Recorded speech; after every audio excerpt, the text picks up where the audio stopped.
Bismillahirrahmanirrahim. Assalamualaikum warahmatullahi wabarakatuh. Perkenalkan, nama saya Mustari, NIM 092 10 10 47 kelas B, mengenai UAS hukum nasional dengan tema asas hukum. Asas hukum dapat diartikan secara bahasa ada 3 unsur menjadi pengertian dari asas. Pertama, itu dasar atau alas ataupun alat pedoman. Kedua, itu kebenaran yang menjadi pokok atau tumpuan untuk berpikir. Dan ketiga, itu cita-cita yang menjadi dasar menjadi dasar perkumpulan. Adapun asas hukum ini menurut para ahli yang seperti dijelaskan sama para ahli Belfort. Menurut Belfort, asas hukum adalah norma dasar yang dijabarkan dari hukum positif dan oleh ilmu hukum, tidak dianggap berasal dari aturan-aturan yang lebih umum.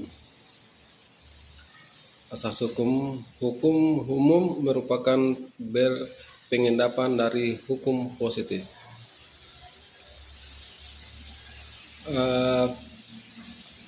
Dari ahli yang lain juga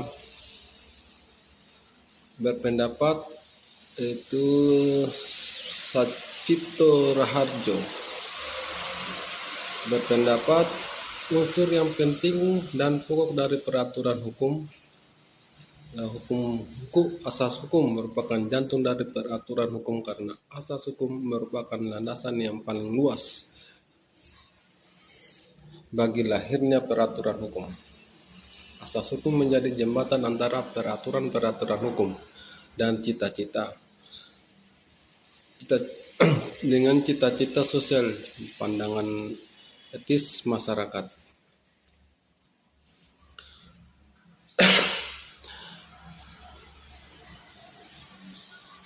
Asas hukum menjadi pikiran dasar peraturan konkret yang tersirat dalam kaidah atau peraturan hukum konkret. Asas hukum bukan peraturan hukum, namun tidak ada hukum yang bisa dipahami tanpa mengetahui asas-asas hukum yang ada di dalamnya. Asas hukum juga memberikan makna etis kepada peraturan-peraturan hukum serta tata hukum, sehingga bisa memahami hukum suatu bangsa. Maka kita perlu menggali sampai kepada asas-asas hukum lainnya, bukan sekedar untuk peraturan-peraturan hukum saja. Asas-asas peraturan perundang-undangan ada beberapa. Pertama, asas setiap orang dianggap telah mengetahui undang-undang setelah diundangkan dalam lembaran negara. Yang kedua, asas non-retroaktif, suatu undang-undang yang tidak boleh berlaku surut.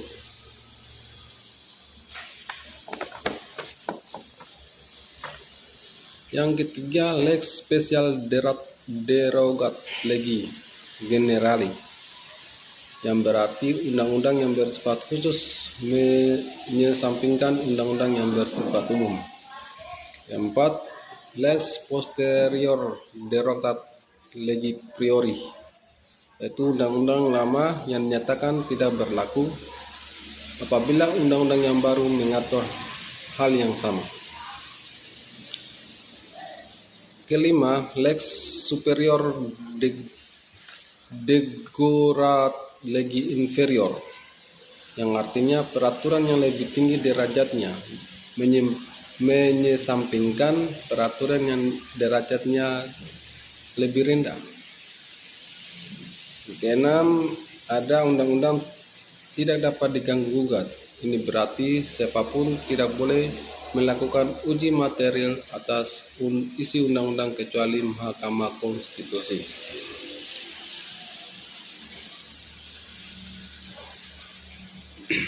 asas-asas yang dianu dalam Undang-Undang Dasar 1945 itu ada pertama asas kekeluargaan yang diatur dalam pasal 33 ayat 1 Undang-Undang Dasar 1945 mengenai perekonomian berdasarkan atas kekeluargaan.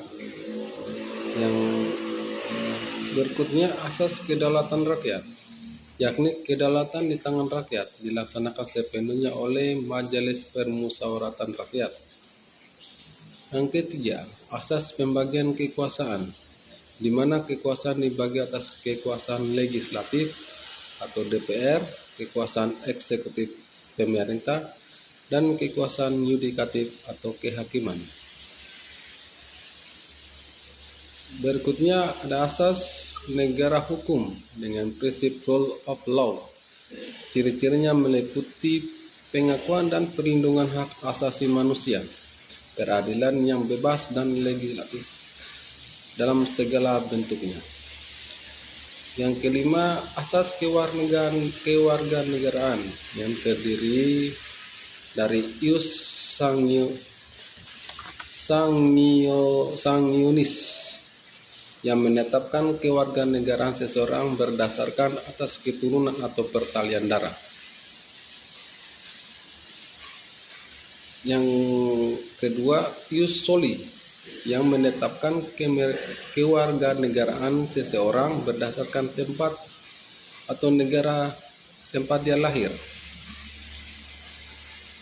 Itu dari asas kewarganegaraan. Asas-asas hukum yang berlaku pada hukum pidana ataupun hukum secara acara pidana itu merupakan hukum yang mengatur mengenai pelanggaran dan kejahatan terhadap kepentingan umum, di mana pelanggaran dan kejahatan tersebut diancam dengan hukuman berupa penderitaan atau siksaan bagi pelakunya. Sedangkan hukum acara pidana berisi peraturan yang mengatur tata cara pemerintah melaksanakan tuntutan atau memperoleh keputusan pengadilan.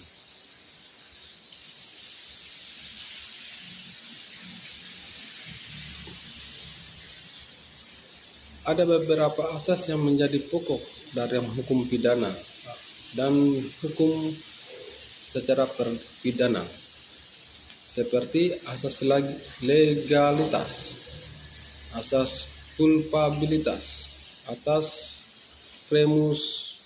presumption of innocence, asas persamaan di muka hukum, serta asas-asas lain yang belum sempat disebutkan di sini.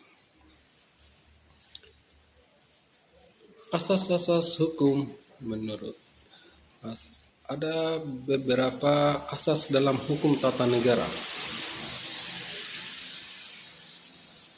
Yang pertama itu asas ius sanguinis, merupakan asas menentukan kewarganegaraan seseorang berdasarkan pertalian darah atau keturunan dari orang yang bersangkutan. Yang seperti dijelaskan di atas tadi menjadi asas kewarganegaraan. Yang kedua itu asas ius soli, atau yang menentukan kewarganegaraan seseorang berdasarkan tempat di mana dia lahir. Ada lagi asas bipatriae, atau asas di mana seseorang dimungkinkan mempunyai kewarganegaraan rangkap. Jadi kewarganegaraan yang rangkap.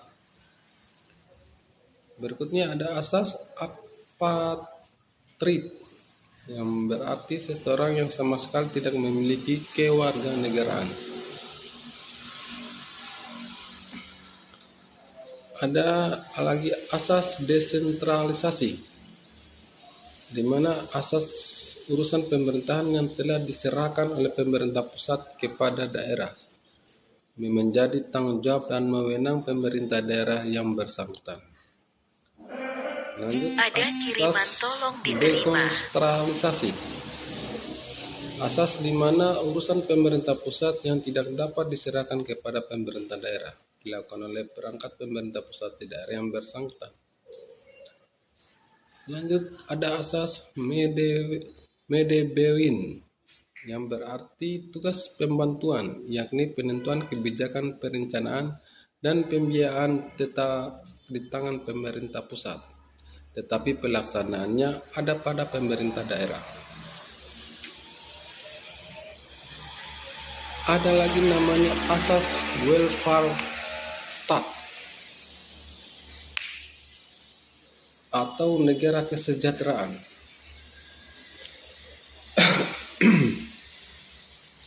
Merupakan asas di mana pemerintah pusat bertugas untuk menjaga keamanan dalam arti yang seluas-luasnya dengan mengutamakan kesejahteraan rakyat.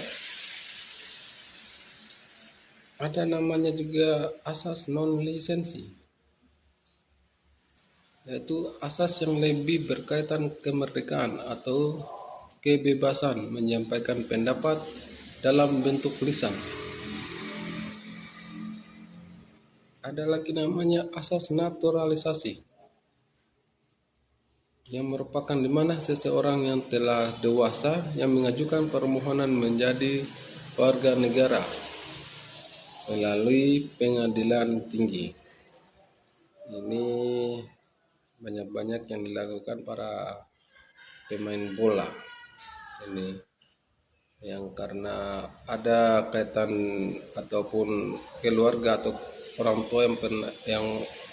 tua yang ada di negara tersebut, dia lah besar di negara lain, dia bisa mengajukan asas tersebut naturalisasi.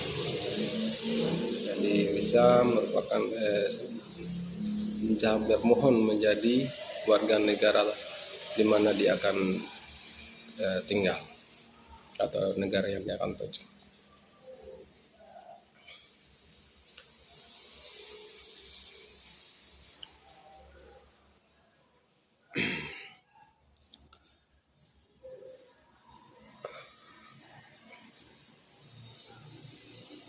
Yang mungkin itu saja dari saya, sedikit untuk penjelasan mengenai asas-asas hukum. Lebih dan kurangnya mohon dimaafkan.